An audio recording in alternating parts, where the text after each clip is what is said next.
Bien le bonjour à toutes et à tous, c'est Cryptéo, on se retrouve comme d'habitude pour faire un petit podcast sur la chaîne de Blockchain Capital et aujourd'hui, deux choses exceptionnelles. La première, c'est qu'on va traiter un de mes sujets favoris, le minage de crypto. Et la deuxième chose exceptionnelle, c'est qu'on reçoit deux invités d'exception aujourd'hui que vous avez forcément vus. En plus, il y en a qui s'amusent à faire le buzz aujourd'hui sur Twitter, donc vous les avez forcément vus quelque part passer.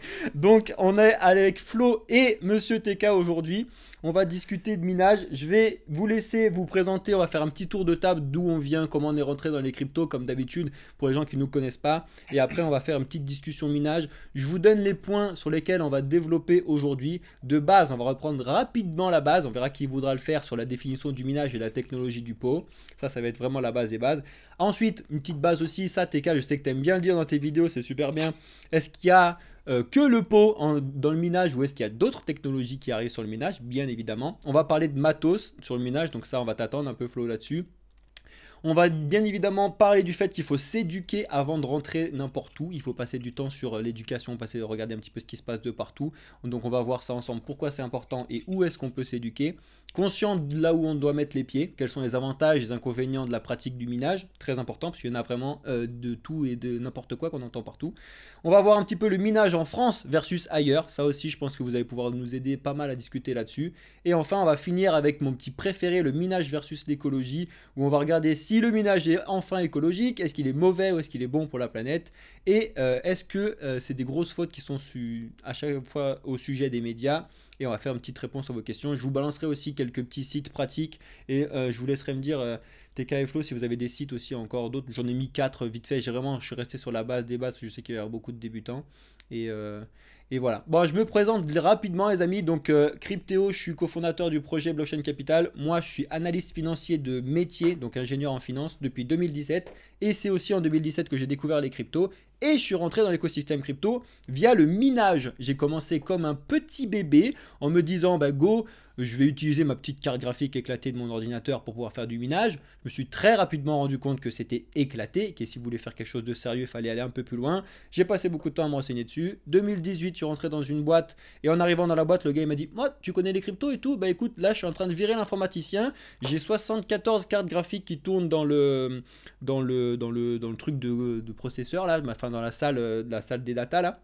Est-ce que tu es chaud pour récupérer le petit bébé parce qu'elles étaient toutes éteintes et tout? Remettez-vous 2018, hein, l'informaticien lui avait fait acheter les machines en 2017, au moment où il faut surtout pas acheter de machines. Et 2018, tout se viande la tronche sur les terres. Du coup, il s'est fait virer. Il a dit, bon, c'est quoi ton investissement éclaté? J'ai récupéré le bébé. Je lui ai fait un petit calcul et tout. On a relancé les machines petit à petit. Et j'ai acheté personnellement mes premières machines. Moi, en 2019, j'ai acheté 20 Radeon 7 qui sont pour moi le Graal des machines. À l'époque, c'était génial. Quand ils ont arrêté de les produire, j'ai dit, j'étais dégoûté. Et depuis en 2023, pardon, là on a créé le projet Blockchain Capital avec notamment Alex et d'autres. Et le but du jeu, c'est de faire de l'éducation financière, donc d'éduquer les gens sur comment ça fonctionne, la finance traditionnelle, donc comment ça fonctionne de base dans le monde dans lequel on vit, et surtout tout l'aspect crypto derrière, DeFi, minage, NFT, etc. Voilà, je vous laisse la parole. Qui veut se lancer en premier, Flo ou TK, pour présenter un petit peu? Je peux prendre la parole. Vas-y, vas-y. Donc, bonjour à tous, je vais me présenter avant que, pour ceux qui me connaissent déjà ou ceux qui ne me connaissent pas, je tiens à dire que j'ai une gastro. Donc, si vous voyez en direct un pot passer ou quelqu'un courir, bah, c'est moi. On le mettra dans la miniature. Ouais, il quitte sa boîte et il vomit en direct. Donc voilà. Pour la présentation, je vais essayer de faire très rapide. Gastro Mining, je viens de voir. C'est peut-être le nom de ma nouvelle boîte. Hein, Ça, c'est une bonne idée. C'est une bonne idée, ça. Avec Fidel Gastro en tant que vraiment gros leader. Oh purée. Non, le communisme, c'est pas pour moi, tout le monde le sait. Donc, moi, c'est Florent Gabriel. Mon pseudo, c'est Florence-21M. Pour mon parcours presque complet, il y a une petite chaîne YouTube. Je vous invite à vous abonner dessus et à suivre. Vu que je suis là, maintenant, je suis le forceur, hein, j'en profite. T'as raison. De toute façon, il y aura tout ça dans les commentaires, dans la bio de la vidéo. Les amis, descendez, regardez en dessous ce qui se passe, bien évidemment, les chaînes de tout le monde, etc. C'est normal. Il y a mon parcours, dessus jusqu'à aujourd'hui où il y a eu un gros changement. Donc là, moi j'étais CBO et CEO d'une boîte qui s'appelait Summit Hosting et Market. Du groupe Summit.io, jusqu'à aujourd'hui où j'ai quitté cette entreprise. Je l'ai annoncé sur Twitter et sur LinkedIn, bien sûr, aujourd'hui. Donc il y a ce gros changement avec une nouvelle boîte, avec un nouveau nom que je communiquerai demain, après-demain ou lundi. Mais en vrai, je vais le faire demain, je sais déjà. Voilà, T'es très nul en teasing.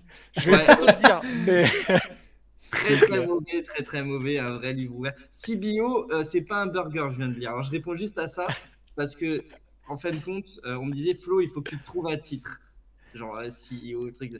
Et en fait, je me suis dit, quitte à trouver un nom pompeux, autant un truc qui me fasse marrer. Et CBO, c'est effectivement pour Chicken Bacon Onion et pas Chief Business Officer. Parce qu'en fait, quand tu es dans une startup, tu dois faire plein de choses et tu peux pas juste te concentrer sur faire une. Donc CBO, ça vient vraiment du burger en fait. Donc voilà, moi je suis mineur de Bitcoin depuis 2019. Pareil, passionné de ça. Passionné de crypto. J'étais pas là pour la tech au départ, vous allez voir, hein, c'est un parcours un peu.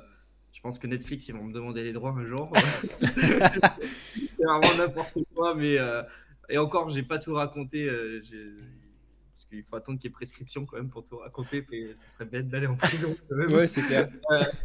Mais voilà, passionné de mining de Bitcoin, j'ai géré 20 000 machines ces dernières années, plusieurs fermes de minage, 13 à travers la planète. Voilà. Donc, ouais, en rapide, voilà, c'est ça. Ça sert à rien d'en parler 10 ans et de live. T'inquiète. Ceux qui sont intéressés par mon parcours, ils me trouvent sur les réseaux avec le même pseudo et c'est dessus.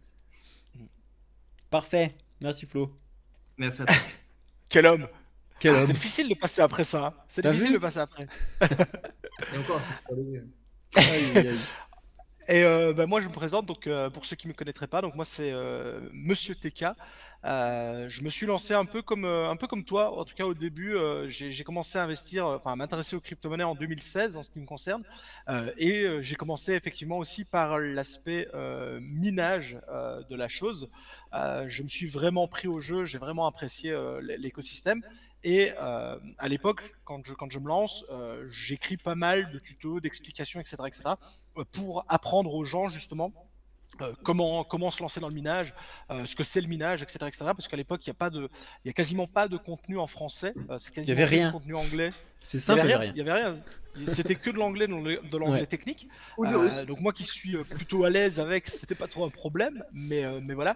Et en fait, au départ, je l'ai expliqué, c'était sous format écrit. Et puis par la suite, en fait, un jour, il y a un gars qui m'a dit, bah, tu devrais essayer de le faire en format vidéo. Je me suis lancé dans la vidéo sur YouTube et j'ai vraiment adoré ça.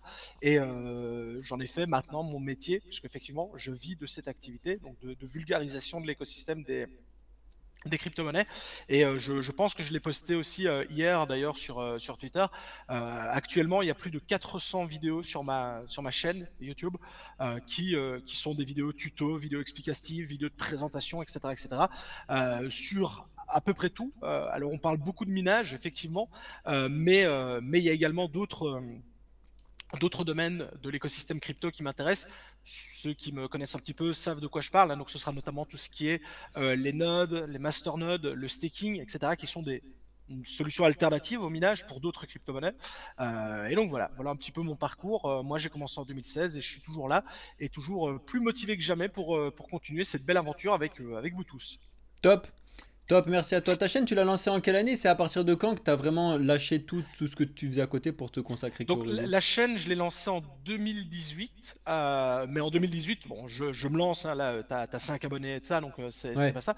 Et c'est en septembre-octobre 2021 que j'ai quitté mon ancien job qui me prenait à plein temps, hein, voilà, Oui. pour me consacrer à fond justement à ce que je fais. Donc c'est la création de contenu, la création donc de vidéos sur Twitter, ce sera plutôt des threads ou autres. J'ai de temps en temps des petits tutos écrits encore quand ça. Si tu dois faire un tuto qui ferait 2 minutes de vidéo, bah, je le fais par écrit et je le partage à la communauté.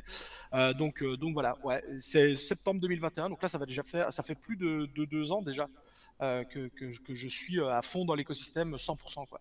Et tous les deux aussi, vous faites des conférences. De toute façon, tous les deux, on peut vous voir sur plein de places. Vous étiez au Surfing Bitcoin cet été.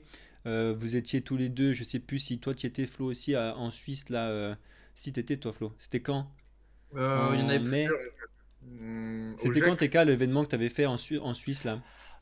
C'était en le GEC, c'était bonne question. Aussi, c'était au mois de mars. Ouais, je crois que C'est c'était mars? ça. Mm. On s'est vu, on a fait une conférence tous les deux à Lille pour Web3 Lille. On était tous les deux là ensemble pour parler justement de Bitcoin et de l'écologie. Donc c'est un sujet qu'on maîtrise bien et on a déjà très souvent travaillé ensemble. Donc là-dessus, on est plutôt à l'aise. J'avoue. Février, peut-être, ouais. J'avoue, ça va Ouais, être pas non, mais mal. on a déjà fait plusieurs confs ensemble. Là, au Surfing, on n'était pas ensemble, mais TK, était intervenu au Surfing Bitcoin sur un workshop. Ouais, j'ai fait un workshop sur les nodes, les full nodes Bitcoin justement. Moi, j'étais avec Sébastien Gouspillou et Guillaume Goalard sur la grande scène, sur le Surfing. Il y avait Crypto Endless Summer qui était un super event aussi où j'avais été invité la même semaine à Biarritz. Et bien sûr, NFT Biarritz, début de semaine où j'avais fait plusieurs interventions, pas que sur le mining d'ailleurs. Et CryptoXer. Et CryptoXer. CryptoXer, ouais. Qui revient d'ailleurs cette année. Ouais. Force à Maxime et franchement, je pense que c'était un des meilleurs events. Quoi. Franchement, il y a plein d'events dans l'écosystème crypto, les amis. Franchement, il faut que vous alliez un petit peu jeter un œil sur ces informations-là, surtout si vous vous intéressez un petit peu de près ou de loin à l'écosystème. C'est bien de savoir un petit peu tout ce qui se passe, la palette de tout ce qu'on a dans l'écosystème crypto, parce qu'il y en a un petit peu pour tout le monde. Et comme je vous l'ai déjà dit 20 milliards de fois, la techno blockchain, elle est vraiment là pour répondre à plein de besoins différents sur plein de choses. Mais là, aujourd'hui, on va parler un peu de minage. Qui se lance entre tous les deux là pour faire une petite définition rapide pour un débutant? C'est quoi le minage et la technologie Proof of Work? Rapidement. TK, en plus, tu dois être ultra habitué à faire ça dans tes tutos et tout. Bah écoute, je peux essayer. En tout cas, n'hésite pas à ajouter les choses, hein, Flo, parce que je vais essayer de résumer très fortement. Mais en fait, si on veut, donc là, dans l'exemple que je vais prendre, je vais parler de Bitcoin parce que c'est la blockchain numéro 1 en termes de proof of work, de preuve de travail, mais c'est également applicable à d'autres blockchains qui fonctionnent sur ce même principe-là. Donc pour faire très très simple, si on doit résumer, la blockchain en réalité, donc elle n'appartient à personne. Elle n'est pas dans les mains d'une unité centralisée comme on pourrait avoir avec notamment par exemple les banques centrales. Pour assurer le fonctionnement de cette blockchain, hein, donc ces blocs qui sont mis les uns à la suite des autres, Satoshi Nakamoto, hein, le groupe est parti du principe que il fallait justement avoir un système comment dire. Je suis très mal parti d'ailleurs. J'aurais pas dû commencer comme ça. Si, t'inquiète, c'est bien, en vrai, c'est bien parti. Hein. En gros, donc, si vous voulez, effectivement, on part du principe que le système doit être autosuffisant, il doit fonctionner de lui-même par les personnes qui en font partie, donc justement pour ne pas avoir un État, un contrôle d'un gouvernement ou autre sur celui-ci. Et comme je le disais, donc ces blocs qui constituent justement la blockchain sont notamment vérifiés et scellés par le travail des mineurs. Donc les mineurs, en fait, ce sont des personnes qui vont faire tourner des ordinateurs, des machines relativement puissantes. On pourra détailler d'ailleurs un peu après l'évolution du minage dans le temps. Ouais.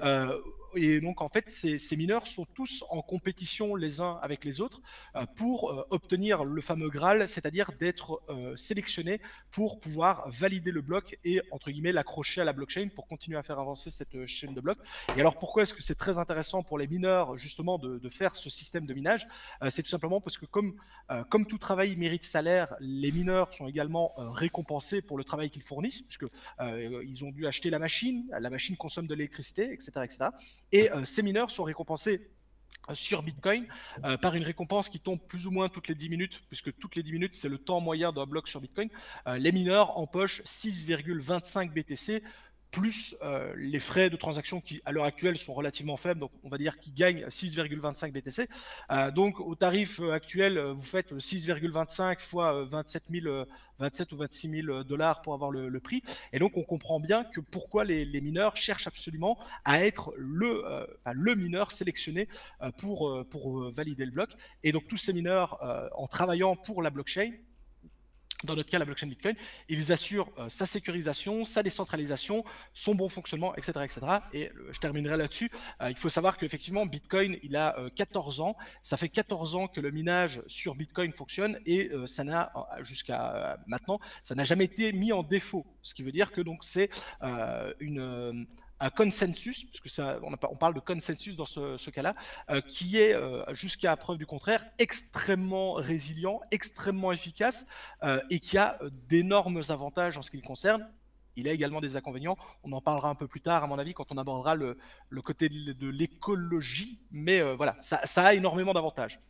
C'est le seul réseau qui s'est jamais arrêté d'ailleurs, je crois, en termes de point de vue d'Internet. Il n'y a pas un truc comme ça, une ref Bitcoin, c'est le seul endroit. T'as pas cette ref là, Flo, où t'es quand même. Il m'a semblé avoir lu quelque part que le réseau Bitcoin, c'est le seul truc branché sur Internet qui ne s'est jamais arrêté depuis qu'il s'est lancé. Genre, il n'y a jamais eu de bug, de pause, de machin ou quoi. J'avais cru entendre voir ça quelque part. Aucune Moi idée. j'avais entendu que c'était en tout cas un des. Le Bitcoin en soi, c'était l'écosystème, on va dire, qui avait fait sa plus grosse révolution en si peu de temps. Quand on Ouais, voit, il y a des grosses entreprises, par exemple, on parle toujours de transition écologique et autres, des entreprises qui mettent des dizaines et des dizaines d'années pour justement mettre tout ça en place.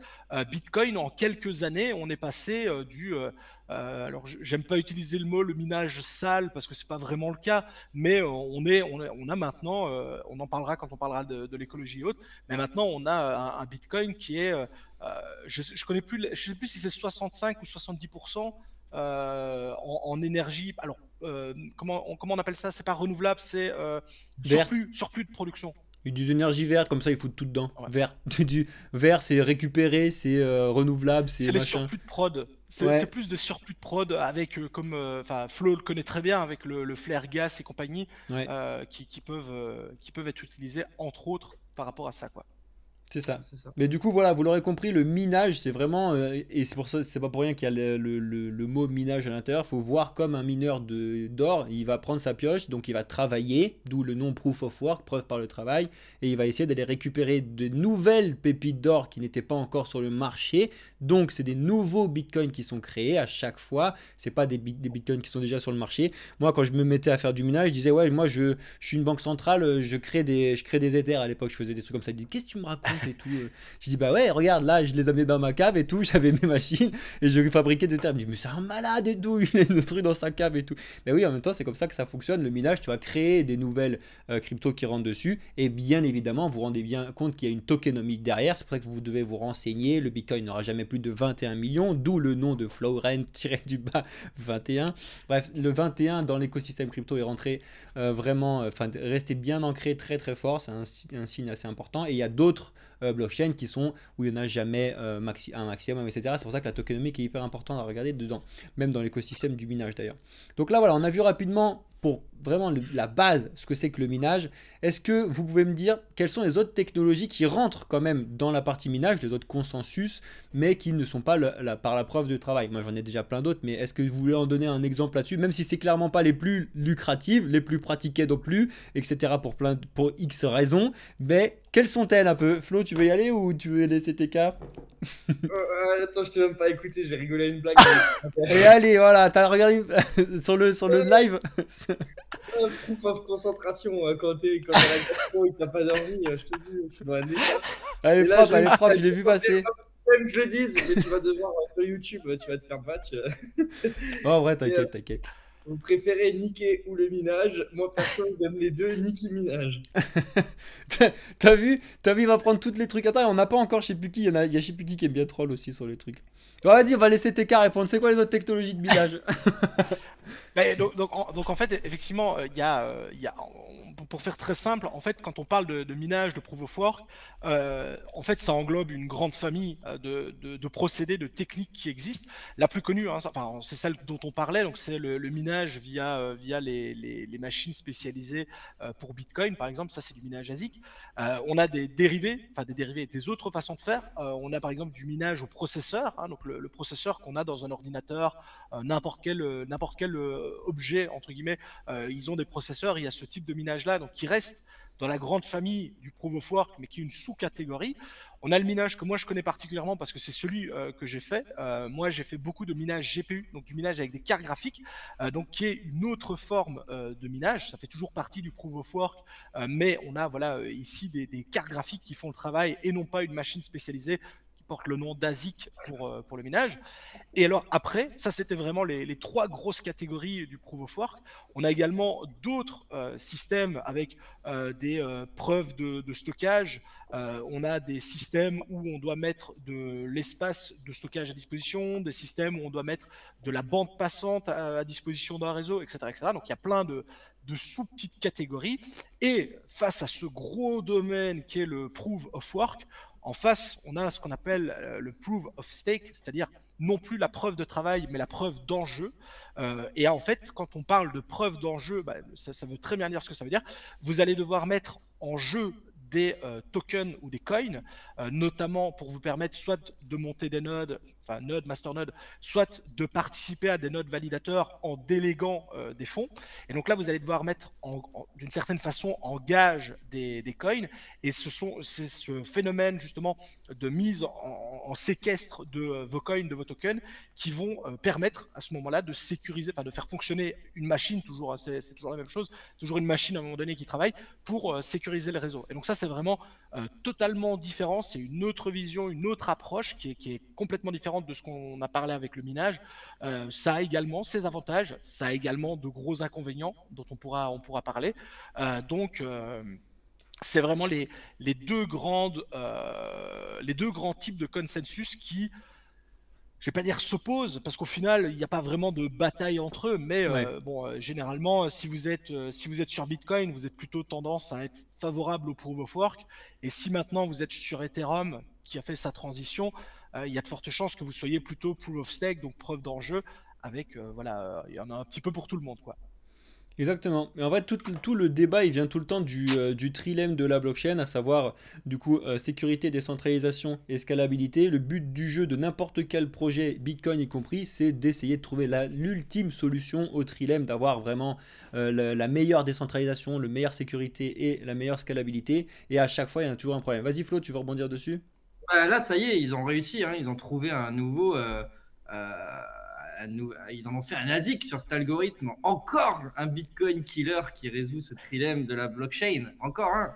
On en voit Encore un plein qui. passer, hein. À chaque fois, ils Ouais. utilisent ça. Allez, on va devancer Bitcoin. On a trouvé la solution au trilemme de la blockchain.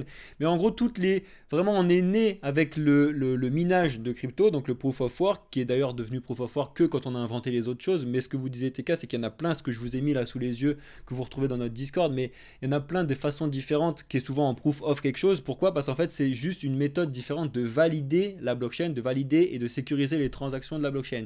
Il y a des choses aussi à pas confondre dans le stacking, parce que maintenant, le stacking, on entend un peu tout et n'importe quoi. Tu as vraiment le proof of stake qui est vraiment la preuve d'enjeu, où tu as vraiment la validation de la blockchain qui est faite derrière, alors que tu as aussi du stacking où c'est juste du placer de l'argent et qui va te rémunérer, qui est un peu différent. Il y a plein de trucs comme ça. Vous avez vu ça avec Mathéo chez Blockchain Capital. Et il y a des petits nouveaux qui arrivent petit à petit. Je pense notamment au proof of useful work qui a été présenté aussi sur la chaîne de TK, si vous voulez, qui se lance un peu avec la technologie du flux, un petit peu ce genre de choses comme ça.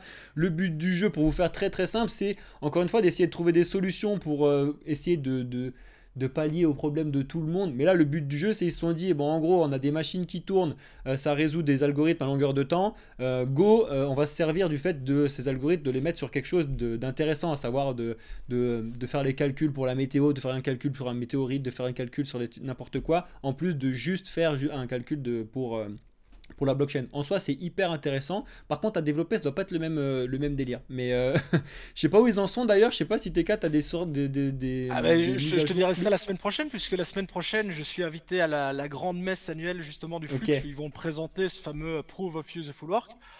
Donc c'est mercredi et jeudi. Donc en fait, mercredi et jeudi, j'en saurai beaucoup, beaucoup plus là-dessus. À l'heure actuelle, voilà, c'est toujours en attente. Donc je me réjouis d'ailleurs d'être d'ailleurs là-bas pour pouvoir poser les questions et surtout le voir en fonction, puisque ce sera Ouais. vraiment la présentation grand public. Donc comptez sur moi pour couvrir l'événement.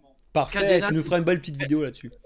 parce qu'on Ouais, parle Flo. de Cadena, on parle de Cadena là dans les commentaires. C'est pas du POU aussi, Cadena, Cadena? si, c'est ASIC, c'est du Proof of C'est, Work. Non, du POU. Tu prends Cadena. Je suis pas sûr qu'ils sont en useful. Non, Non, non. useless. Useless. Useless. Useless. Ils sont useless. En proof of useless work. Ça sert absolument à rien.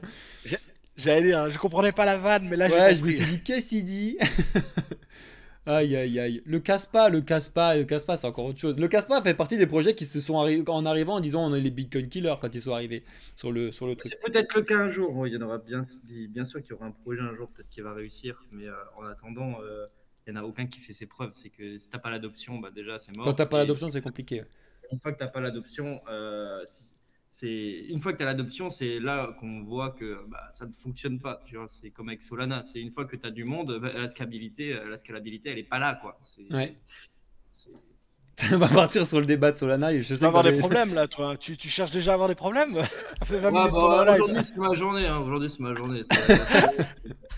Je fais Aïe, une aïe, nouvelle aïe. boîte, je tire sur Solana, je tire sur Cardano, je tire sur quoi encore? Attends, je vais tirer jusqu'à quel GIGN qui arrive à la fenêtre. Vas-y, tire partout, tire partout. Bon, du coup, vous l'aurez tous compris, il y a plusieurs techniques qu'on appelle les consensus pour valider la blockchain. Et donc, à chaque fois, ça va avec son lot d'avantages, d'inconvénients. De même, à côté de ça, il y a plusieurs types de matériel aussi pour pouvoir faire les validations. On a commencé avec les CPU, puis les GPU. Maintenant, on est ASIC, GPU. Il y a des projets qui sont anti-ASIC, il y en a qui sont pro-ASIC. Enfin bref, vous pouvez trouver un petit peu tout et n'importe quoi, il faut se renseigner. On a même aussi les hotspots Wi-Fi pour faire du proof of coverage. Il y a vraiment plein de choses différentes que vous pouvez trouver sur l'écosystème. Il y a plein de technologies et d'idées qui sont sorties. Il y en a des bonnes, il y en a des moins bonnes, mais il y a un petit peu de tout.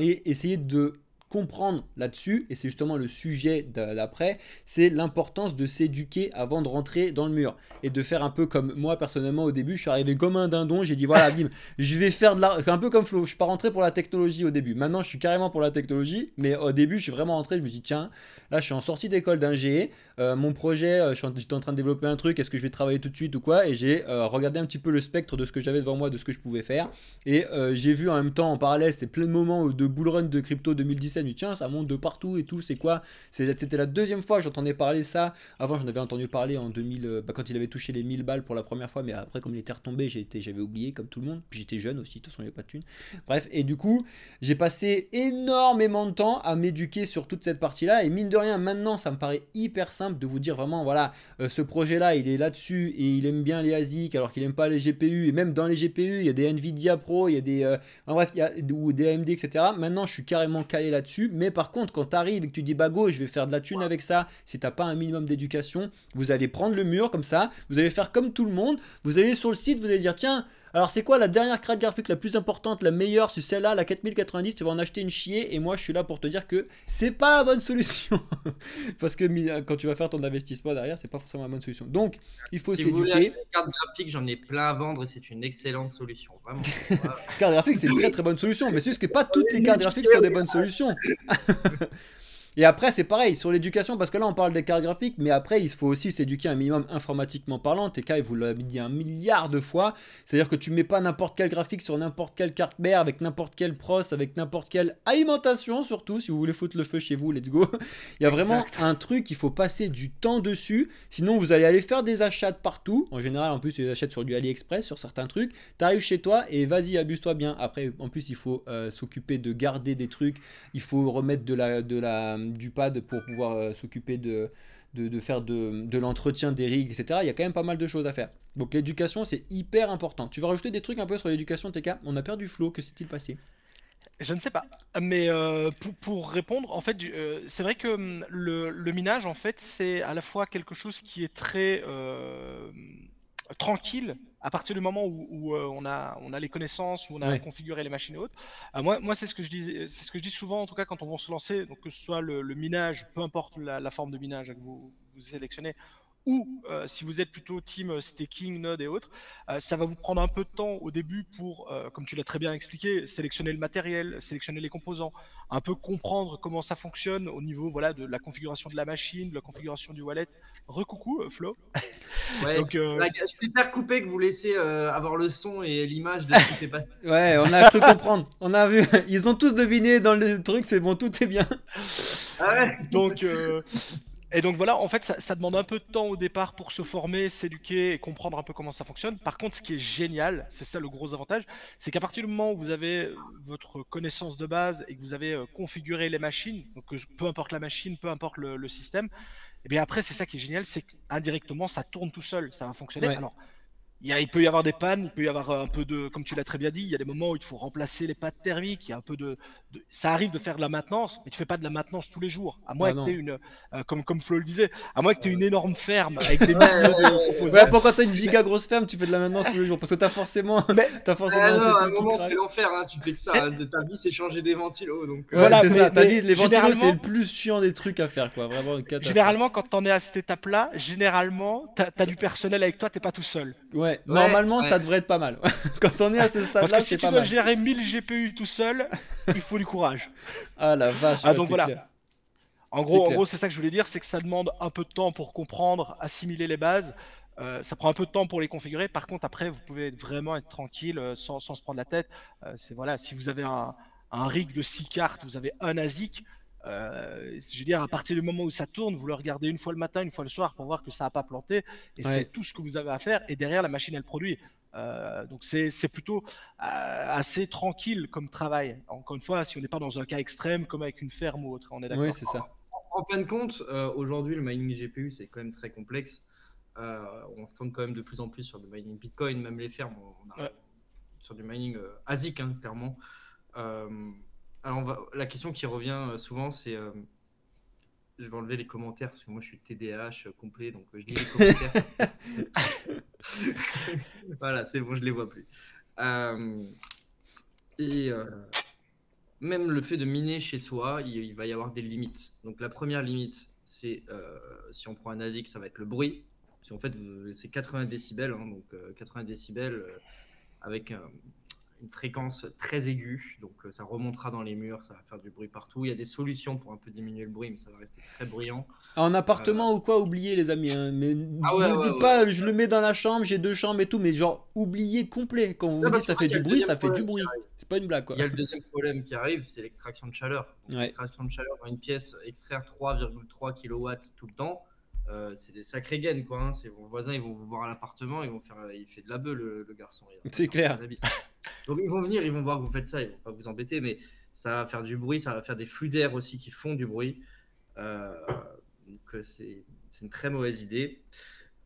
Et ensuite, le troisième problème, c'est le coût de l'électricité. C'est-à-dire qu'à 14-15 centimes ou 17 même en France, 18 Plus centimes. que ça, on est à 22, 23 maintenant, quand tu prends toutes les taxes comprises. Je Donc, crois que tarif bleu, on est quand même à 18 encore, mais à vérifier. Sur le tarif régulé par l'État. oui. Après, c'est un concurrent d'EDF, ouais, possiblement. Il y a le tarif, mais il y a la puissance aussi, parce que les gens ne se rendent pas compte, mais de temps en temps, si tu veux rester en mono, parce que ça, après, il faut être un minimum électricien, mais quand tu veux faire un truc et tu veux rester en mono, c'est en dessous de 12. Après, triphasé, mon ami, ça veut dire qu'il faut que tu refasses toute ta maison en triphasé. Donc là, tu as intérêt à amener un bon électricien chez toi, ta consuel, ta machin, ta truc. Donc on est maximisé à 12, et quand tu commences à ramener des ASIC chez toi, les ASIC, ça envoie le pâté. Hein. Tu as un Et ASIC même si tu as Beacon, c'est 36 du 3. kVA, même admettons que tu as 36 kVA, c'est-à-dire donc 60 ampères par phase, hein, 3 fois Ouais. 60 ampères par phase, admettons que tu les as. Donc, bon, admettons que tu as réussi à avoir l'extraction de chaleur, hein, que tu as réussi à te séparer de ta femme à cause du bruit. Admettons que tu as réussi, enfin voilà, tu as réussi plein de choses. 36 kVA dans une maison, ça ne tient pas. Enfin, tes fils, enfin, même si tu fais une vraie install, la ligne EDF, elle n'est pas faite pour tirer 3 fois 60 ampères tout le temps Non. sur ce qui ramène chez toi en 24 sur 24. Et ensuite, si tu as envie de grossir, bah, tu es fini en fait, tu peux plus grossir. Ouais. Et 36 kVA, c'est pas beaucoup de machines, hein. C'est 7-8 machines, c'est pas énorme. Donc, si tu as réussi déjà à avoir 6-7 machines, que tu as réussi à. Ah ouais, bah déjà, le problème, c'est que tu seras pas rentable en fait, avec ton coût de l'électricité. Déjà, Donc, déjà, ouais, tu vas si voir des trucs. 3 fois 60 ampères en mode requin sur le réseau, ça se voit un peu. Oh putain. Donc, et si tu ne la payes pas, forcément, quelqu'un la paye pour toi. Les gens ils me disent, ouais, j'ai l'électricité gratuite, c'est pas un problème. Je dis, tu la voles? Non. Je dis, oui, mais si tu la payes pas, quelqu'un la paye pour toi. Ouais. Donc, que ça soit inclus dans ton loyer, que ça soit inclus n'importe où, quelqu'un va le voir, quelqu'un va la voir, cette facture, c'est sûr. Sauf si tu as agent EDF, mais là, pareil, si tu abuses, ils vont le voir. Ouais, ils vont je le suis voir à un gentil, moment. Ouais. EDF, je sais de quoi je parle quand même. Mais là, on Et est déjà rentré la question d'après, donc c'est très bien. Dans les avantages et les inconvénients, là, vous voyez quand même que quand vous rentrez, c'est pareil avec l'éducation, ce qu'on disait tout à l'heure avec les cas, c'est qu'il faut quand même se rendre bien compte avant de mettre les pieds où que ce soit, qu'il y a quand même des avantages, certes, où ça fait ce que j'appelle un DCA passif, parce que du coup, on investit dans les cryptos via juste de l'électricité, entre guillemets, des machines. Ça permet de créer des toutes nouvelles cryptos, donc en fait, on dépend pas de toute la merde que vous avez en ce moment de partout, de hey, tes cryptos, elles sont sales, elles sont propres, elles sont machin, c'est chiant. Bref, il y a plein de trucs avec plein d'avantages là-dessus, on est complètement d'accord, mais il y a les inconvénients qu'il faut savoir aussi sur si tu les gardes chez toi, si tu les externalises, si tu... Il y a plein de choses, il y a plein de choses qui sont arrivées de partout. Moi, quand j'ai commencé, j'ai regardé aussi le cloud mining qui était ultra dark en 2017-18, là, quand je suis arrivé. Il y avait des trucs de partout où tu n'achetais pas des machines, tu achetais du hash rate au prix, mais en fait, au final, tu sais jamais vraiment où est-ce que ça allait. Il n'y avait rien de transparent à cette époque-là, il y avait un peu de tout et n'importe quoi. Donc vraiment, il faut que vous pas si puissiez mal passer d'acheter du temps. le cloud mining. Souvent, on a un mauvais préjugé de ça, mais c'est pas forcément si mauvais que ça. Si derrière c'est transparent et que En tu fait, as c'est un la transparence accès. qui manquait, hein. Mais ça peut être Ouais, très très bien hein, comme truc, hein. Mais c'est quand t'as pas de transparence. il faut un axe on-chain sur la pool pour être sûr que derrière, tu as vraiment des machines de mining qui tournent. Sinon, c'est pas la peine parce que tu sais pas si le mec il est en train de faire un Ponzi ou pas. Et Ouais. sinon, la confiance aussi dans l'entreprise. Est-ce que tu as confiance dans l'entreprise ou pas? Et aujourd'hui, pour vraiment miner, et on parlait d'autres problématiques qui viennent me venir en tête aussi. Quand tu grossis en échelle, tu as des problématiques que tu ne vois pas avec une seule machine, genre des problématiques d'harmonique, des problématiques de redressement de cosfi, des problématiques de disjoncteur, de pouvoir de coupure, enfin vraiment des problématiques d'électrotechnicien. Donc admettons que vous savez faire du mining, ensuite il va falloir savoir faire de l'électrotechnique en fait quand vous allez monter. Ou alors vous déléguez, hein, bien sûr. Mais c'est un vrai métier aujourd'hui de chercher des emplacements énergétiques et de s'installer dessus et d'avoir les compétences, de savoir quelle machine acheter. Et c'est pour ça qu'aujourd'hui, il y a des professionnels qui font ça. Donc, que ce soit mes confrères ou que ce soit moi avec notre nouvelle société qui n'a pas de nom pour le moment. C'est celle dont on ne doit pas prononcer le nom, en fait. C'est comme Voldemort. Appelle-la Voldemort, ta société. Je vais l'appeler Voldemort. Avada Kedavra Mining, un truc comme ça. Non, non, il y aura un nom, je l'ai déjà en tête, je communiquerai demain sur les réseaux. Mais enfin, je pense, ouais, si, c'est sûr. Et c'est pour ça qu'aujourd'hui, il vaut mieux acheter des machines et les posséder, c'est-à-dire les avoir. Effectivement, la possession doit être la vôtre. Je pense que c'est le mieux. Et les héberger dans un data center ou avec un partenaire de confiance. C'est le plus simple. Vous ne gérez pas la gestion des machines. Ça devient un rendement passif, comme si vous avez de l'immobilier.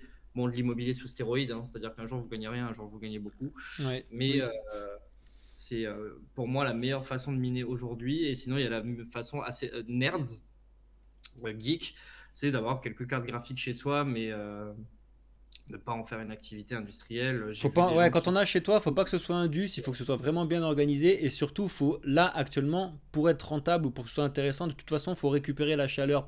Moi, je l'ai fait pendant très longtemps, c'était dans ma cave et ça chauffait toute la maison pendant tout l'hiver. Et après, j'ai mon réseau d'eau moi qui tourne dans la cave, donc ça fait ça préchauffait l'eau chaude au lieu de faire le truc en été et en hiver. Et du coup, c'est qu'il faut récupérer cette chaleur, etc. Sinon, après, c'est une catastrophe, entre autres. Mais il faut être un peu intelligent et monter des choses comme ça si vous voulez le faire en mode nerd comme tu l'as dit.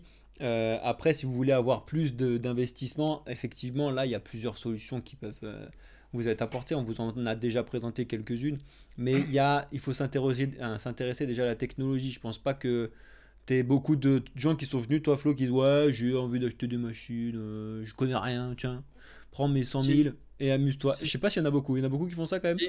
Vraiment, vraiment, vraiment, vraiment. Des bars. Il y a beaucoup de gens, en fait, je pense que même la majorité des clients qui achètent des machines à haute échelle, c'est des gens qui ont compris l'intérêt du Bitcoin, mais qui n'ont pas le temps, parce que forcément, s'ils ont beaucoup de revenus, c'est soit ils ont des revenus de la crypto, soit d'autres choses, bon, ou alors ils sont héritiers. Mais Ouais. je veux dire, quelque part, ils n'ont pas le temps, c'est très chronophage, et ça leur fait un DCA sur Bitcoin très intéressant. Pourquoi aussi? Parce que si c'est des gens qui sont bien capitalisés, comme tu dis, avec 100 000 balles, 200 000 ou même plus, ils vont l'acheter en société. Ça va leur permettre d'amortir comptablement les machines sur 3 ans et d'avoir un revenu récurrent en Bitcoin tous les mois. C'est Donc, ça. c'est hyper intéressant fiscalement de le faire avec une entreprise. C'est aussi intéressant de le faire directement soi-même. Mais en fin de compte, justement, pour vraiment avoir géré une entreprise de mining pendant des années, je peux te dire que le persona, donc le client type, c'est pas du tout le mec de la crypto. Et je vais t'expliquer pourquoi. Et puis pourquoi ça me paraît assez étonnant. C'est que le crypto boy, il est cupide. Voilà, la messe est dite, c'est que quand tu leur annonces que ça fait du 20% de rendement annuel et que peut-être ça va faire 0, mais qu'un jour ça fera 150 ou 200, ça ne les intéresse pas. C'est comme avoir du Bitcoin. Souvent, il y a beaucoup, beaucoup de gamblers dans l'écosystème qui vont préférer faire du trading, qui vont préférer jouer, qui vont préférer faire de la DeFi à haut risque plutôt que d'avoir un revenu récurrent. Donc, en fin de compte, le profil type des personnes qui vont miner du Bitcoin, c'est plutôt des investisseurs. C'est des gens qui ont un profil d'investisseur ou qui sont éduqués financièrement et que c'est une diversification pour eux. Ou alors, vraiment, ça devient leur métier. Mais Oui. très, très souvent, de ce que j'ai pu voir, moi, j'ai beaucoup de clients qui ne comprennent rien à la crypto et c'est pas grave. Mon but, il est là. Sinon, je ne servirai à rien en fait. Je servirai à rien en fait, clairement. La Mais ils doivent plus-value, quand elle même est là. avoir un minimum de connaissances parce que leur truc elle arrive sur un wallet, donc ça veut dire qu'ils doivent au moins savoir ce que c'est Oui, qu'un une ledger. wallet, Voilà, comment, ouvrir une machin. ledger, mais ça, je fais une vidéo avec le client. Je lui dis achète la ledger. Je lui dis donne-moi tes 24 mots, je te la garde. Et après j'appelle ça Ledger Recovery. Aïe Le aïe métier aïe. sur voilà. Ou sur FTX. Et non, non, donc c'est justement au contraire. Le minage de Bitcoin, c'est soit des gens qui sont très conscients de ce qu'ils font, ça veut dire qu'ils sont pro-Bitcoin et ils souhaitent imprimer du Bitcoin plutôt que d'acheter du Bitcoin. Parce Ouais. qu'on peut se poser cette question. Qu'est-ce qui est le mieux? Acheter des machines de Bitcoin ou acheter du Bitcoin? Bah, vous avez la réponse dans la saison 1 de la Casa des Papel, hein. Ouais. Le mieux, c'est quoi? De braquer des billets qui existent déjà ou imprimer les siens avec les bons numéros de série? Bah, pour le minage de J'avoue. Bitcoin, c'est pareil. Vous avez de la crypto vierge, c'est du Bitcoin vierge qui n'est pas passé par un exchange, qui n'est pas passé par un KYC, qui n'est pas passé par du darknet ou des mixeurs. La crypto, elle est à vous, elle n'a pas de transaction avant la pool, c'est tout en fait. Donc ça, c'est le premier avantage. Et le deuxième, c'est sur la durée en fait.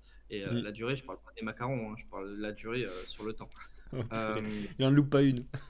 ouais, je suis en forme. Plus j'ai la gastro, plus je suis malade, plus je suis fatigué, plus c'est une dans ma tête. On ne l'arrête plus, on ne Putain, c'est l'arrête plus. clair. Avada Cadena, tiens, allez. Allez, vas-y, il est pas mal. Et ça c'est énorme, je vais la reprendre. J'aurais pas dû remettre les commentaires. Et purée, je me suis perdu dans mes conneries. Je me suis vraiment perdu.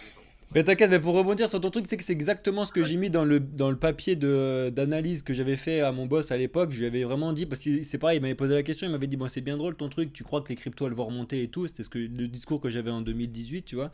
Je lui disais, regarde, imagine l'Ether, il repasse à 1000 balles et tout. L'Ether, les gens ils sont en train de dire, voilà, mais il était à 90 balles hein, quand moi j'étais sur ce truc. Et donc, du coup, c'était vraiment une catastrophe. Tout le monde dit, enfin, surtout 2017, c'était quand même un tournant sur est-ce que on a encore. Il y avait encore la possibilité que ça s'arrête complètement pour certaines personnes et tout, bref. Et du coup, j'avais mis dans son truc, j'ai dit, regarde, là, c'est, admettons, parce que c'était mon métier, moi, de faire des analyses financières, et du coup, c'est exactement ce que tu as dit. J'ai comparé un gars qui va juste acheter des Ethers et un autre gars qui va faire du minage d'Ethers. Et j'avais fait le truc, j'avais expliqué les avantages et les inconvénients, etc. Et en fait, tu te rends compte que bah déjà ça va te différencier en fonction des gens, mais tu vas aussi virer un gros biais psychologique quand tu vas avoir des machines. C'est que tu as tes machines, elles vont miner, elles rapportent tant par mois d'éther et après tu vas te débrouiller. Alors que quand tu as tes éthers à toi, en bull run, moi je sais pas comment vous l'avez vécu le bull run de 2021, j'ai vendu 100 fois trop tôt moi le truc, hein, j'étais pas prêt. Hein. Mes éthers j'avais acheté à 90, je les ai vendus à 400, 500, 600, j'étais content et je l'ai vu monter 100 mois, j'ai fait ben, génial ma vie. Et du coup, tu te rends compte que tu as un biais psychologique que tu enlèves. Heureusement, j'avais continué quand ça montait. Du coup, j'avais toujours mes éthers que je produisais, tu vois. Donc, je continue à être très bien, entre guillemets. Mais du coup, j'ai préféré largement avoir cette partie-là où tu en as tous les mois qui rentrent. Et du coup, tu peux faire ton truc et ton biais psychologique, il est plus gérable que quand tu fais ton trading et tout. C'est pas si simple que ça. C'est que des parties qui, des gens, ils oublient un petit peu de temps en temps. Et franchement, c'est hyper important. Bah, c'est exactement ça. Et en fait, c'est là où j'en étais. Merci dans les commentaires de me l'avoir rappelé. C'est qu'au final, quelqu'un qui a acheté pour un bitcoin de machine il y a 3 ans ou il y a 4 ans, bon, un peu mauvais exemple avec le bear market, bah, aujourd'hui, il a toujours un bitcoin.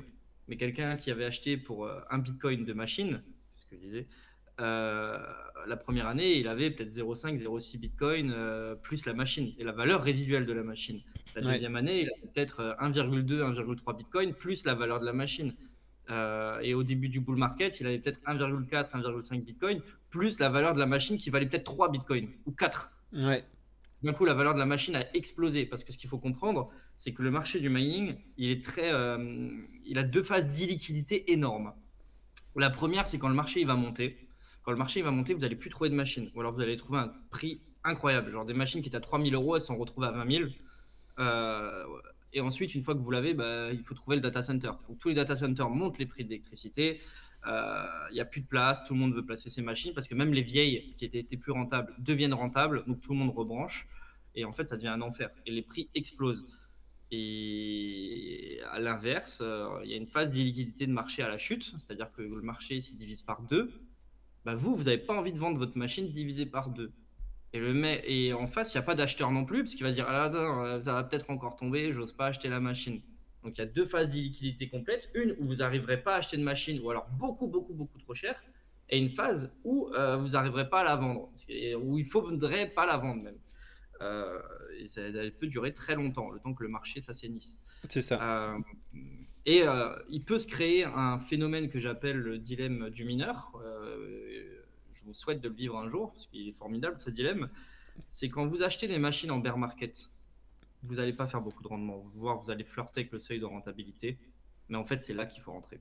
C'est à ce moment-là qu'il faut rentrer sur le marché. Alors, ceci n'est pas un conseil. Si, c'en est en fait.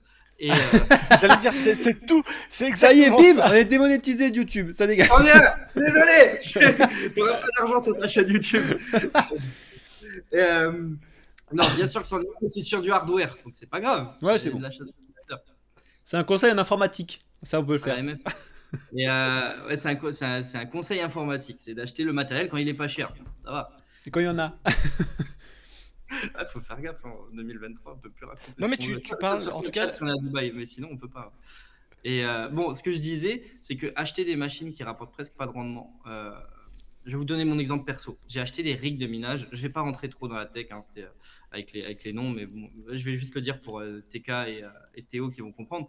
Des rigs de minage de 6 RX 580 à 600 euros à peu près, et voire même en 4 Go à 200 euros en bear market, et ça rapportait que dalle, genre même zéro en fait. Alors moi je payais pas les lecs à ce moment-là, donc ça me ramenait un tout petit peu, mais c'était quand même très très très bas. Et ce rig il produisait, je m'en rappellerai toujours, 120 euros net par jour quand tu payes pas les lecs. Si tu devais payer l'électricité, il te ramenait 15 euros. 15 euros, tu te dis waouh, 15 euros, tu le payes 600 balles, c'est pas rentable. La même machine, un an après, elle en valait 4000 en occasion. Et elle en ramenait 900. Donc là, il y a le dilemme, c'est est-ce que je vends la poule aux œufs d'or à 4000 euros, ou est-ce que je continue à récolter des œufs d'or parce qu'on ne sait pas jusqu'où ça peut aller. Et là, forcément, vous allez trouver des acheteurs, parce qu'en face, les mecs, ils tapent à la vide comme des zombies dans Walking Dead, là. Ils veulent acheter des machines. Et il y en a un qui va se faire baiser dans l'histoire. C'est la triste réalité, parce qu'en fin de compte, quand on fait une opération financière, il y a toujours un gagnant et un perdant, quasiment toujours. Donc, moi, quand j'avais vendu une partie de mes machines, l'Ethereum était à 4000 euros. C'était des machines Ether, les cas graphiques. Et on me disait, t'es trop con de vendre, ça va monter à 10 000. Peut-être. Et j'avais vendu beaucoup de mes Ethers à 500 euros et j'avais revendu à 1000 euros. Et d'où l'importance d'avoir un plan en fait. Ça sert à rien de se dire on va voir ce qui se passe, on va voir ce qui se passe. Non, faites un plan avant que ça pète, parce que sinon vous n'allez pas savoir où appuyer et quand appuyer le jour où ça pète. Si vous avez en tête que le Bitcoin ne pourra pas monter jusqu'à 100 000, à 60 000 vous estimez que c'est un bon point de sortie, sortez une partie et sortez jamais tout. C'est une erreur de débutant aussi. Alors, vraiment partie dans les conseils d'investissement. Et non, alors c'est ma façon de voir. Ma façon de voir, c'est qu'il faut avoir un plan, une stratégie et la respecter et se l'écrire, parce que moi, c'est ce qui m'a permis de faire les bons clics et les bons choix. C'est-à-dire que vendre, c'était un choix hyper compliqué, mais je me l'étais écrit, donc j'ai vendu. Alors, j'aurais pu faire plus, mais qui est assez malin ici pour trouver à chaque fois l'ATH et impossible. Voilà, c'est impossible. De toute façon, l'ATH, c'est fait que de le dire, on le connaît que quand il est passé. Donc quand tu es dedans, tu sais pas. Alors, le plus bas, on le connaît, c'est 0. Mais non, il faut avoir ce plan-là et il faut être prêt à pouvoir vendre ces machines si on en a envie. Moi, prochain bull run, je ne penserais pas les vendre parce que je ne suis pas convaincu qu'il y aura un bear market derrière, mais c'est encore mon avis perso. Ça va être ma stratégie. Mais vendre des machines, ce n'est pas forcément une mauvaise idée. Quelques-unes en tout cas. Ça permet, Oui, pas tout, c'est pareil. Mais attention, le plan, on Run. fait que de le dire. On vous le dit 50 milliards de fois pour ceux qui nous connaissent, mais un plan, peu importe de ce que tu fais dans la vie, un plan, il faut avoir un plan. Et moi, j'aime bien en avoir plusieurs. Moi, j'ai un plan court, un plan moyen et un plan long terme. Et comme ça, au moins, tu peux l'adapter en fonction de tes trucs. TK, tu voulais dire un truc tout à l'heure quand il y avait Flo. C'était sur la partie. Non, mais ça rejoignait ce qu'il était en train d'expliquer. Enfin, ce qu'il explique depuis le départ, c'est que aussi le minage, on en parle, hein, c'est effectivement de la rentabilité, le choix des machines, la gestion de celles-ci, etc., etc. Il y a un point qui est crucial, je pense, en tout cas en ce qui concerne le minage, c'est le moment aussi où on décide de se lancer, comme il l'a très bien expliqué avec le prix des machines. En partant du principe que vous n'avez pas d'équipement, vous avez rien. Bah, effectivement, la personne qui s'est lancée, je ne sais pas moi, par exemple début 2021, donc vraiment au début du bull run, moi j'ai des membres de ma communauté qui se sont lancés à ce moment-là et qui ont rentabilisé leur matos en 3 mois. Donc en 3 mois, ils avaient fait 2-3 000 euros de quoi payer le matériel, enfin rembourser plutôt le matériel qu'ils avaient acheté, et puis c'était que du bénéfice. Et au contraire, la personne, comme Flo l'a très bien dit, qui va se lancer par exemple au top du top, hein, donc le gars Mais qui a acheté un 2021, les trucs comme ça, ils sont fait défoncer. Ouais. voilà, Ah ouais, et en fait c'est un peu ça aussi. Le minage, c'est aussi à un moment donné de, se lancer. Enfin, il y a des moments, il y a jamais, comme toujours, il n'y a pas un moment excellent parce qu'on ne peut pas le savoir à l'avance. Le Ah top oui. du top, c'est le gars qui achète la machine au plus bas prix et juste derrière, tu sais, tu as le marché qui part en bull run. Mais ça, il y a peut-être, avec un peu de chance, il y a un gars qui va le faire, mais c'est très rare. Et donc, en fait, à un moment donné, il y a aussi une réflexion à avoir, comme Flo l'a très bien dit, à un moment donné sur l'achat du matos. À un moment donné, voilà, si tu as une machine, pour faire très simple, qui coûte 25 000 euros et tu as un bitcoin qui vaut 25 000 euros, la question à se poser, c'est effectivement, est-ce que j'achète plutôt la machine avec, comme Flo l'a expliqué, commencer à générer du cash, mais avec le résiduel de la machine, le prix résiduel, etc., etc., ou au contraire acheter directement le bitcoin et le holder. Voilà, ça dépend aussi de ton approche, ça dépend de l'approche de chacun.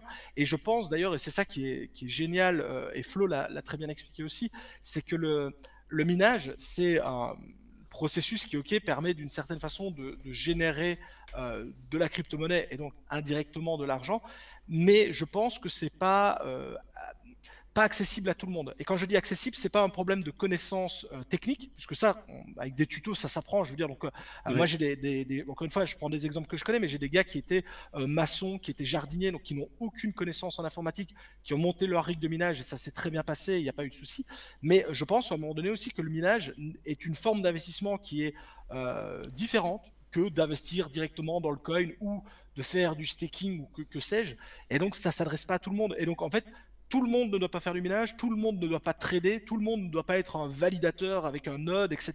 Je pense qu'en fait, il y a plein d'opportunités qui s'offrent à nous et il faut que la personne se dirige vers la solution où elle est la plus confiante et la plus à l'aise. C'est ça le mot, le plus à l'aise. Ouais. Voilà, il y a des gens qui ont peut-être les moyens, mais le minage les intéresse pas. Il y a des gens qui ont peut-être pas les moyens et le minage les intéresse.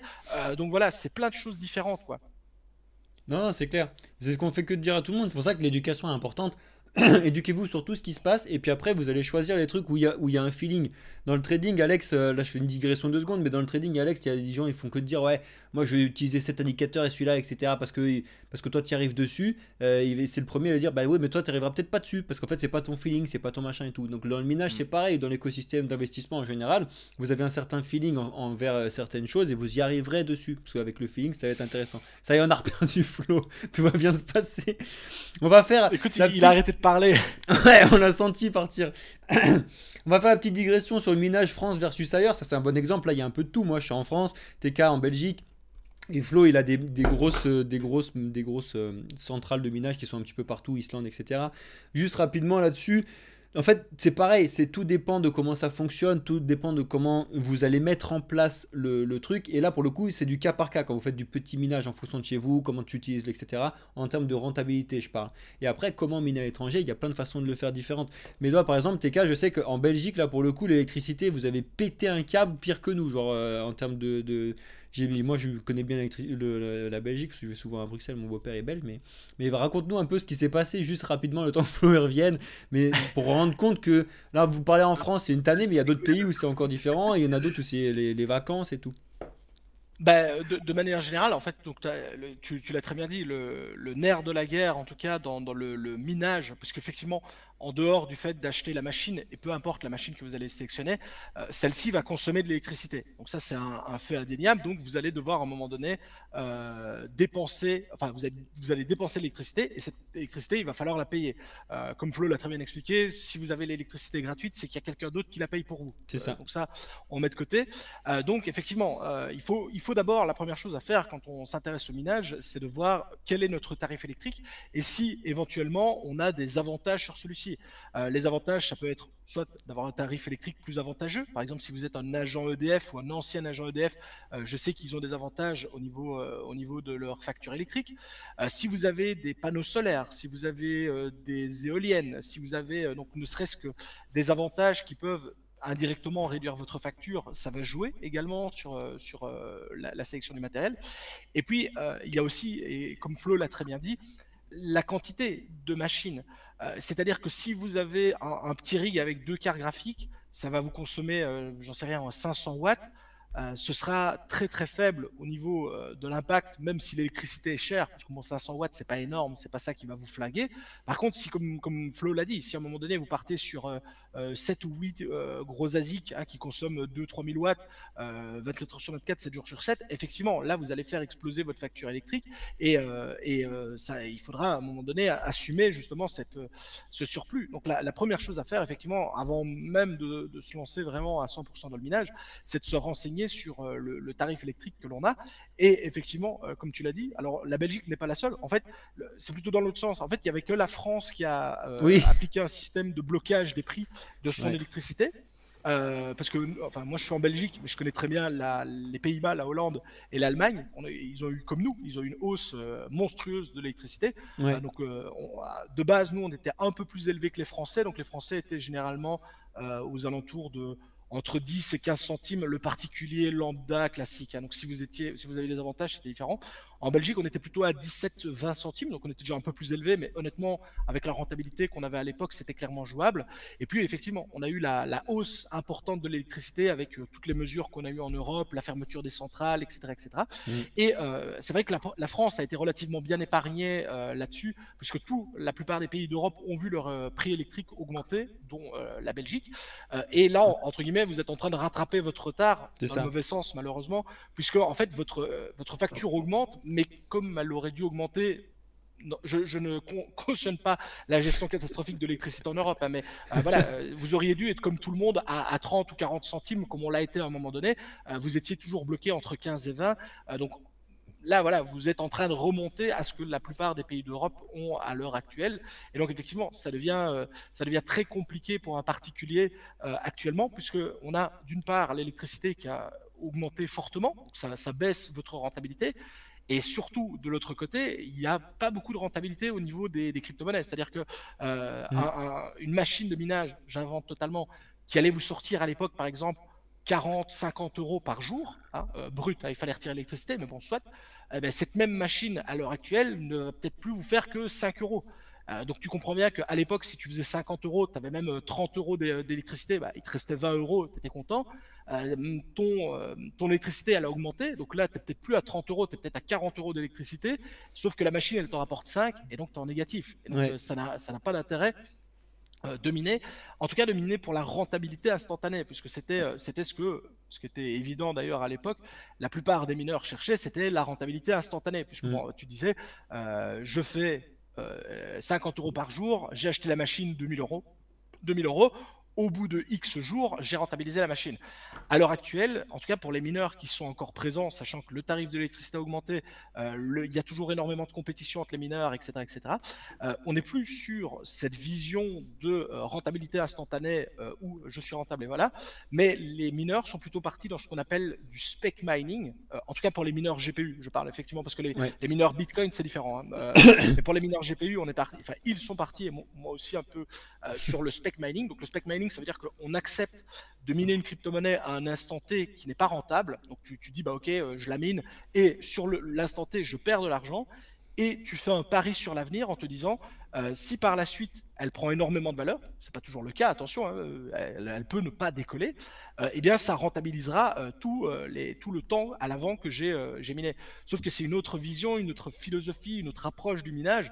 Tu ne mines pas en spec mining comme tu pouvais miner à l'époque, tu sais, sans réfléchir, sans regarder et juste profiter de tes gains. Donc c'est vraiment très très très très très différent. Et donc encore une fois, déjà que le minage de base ne s'adressait pas à tout le monde, le spec mining, c'est une sous-catégorie encore une fois du minage.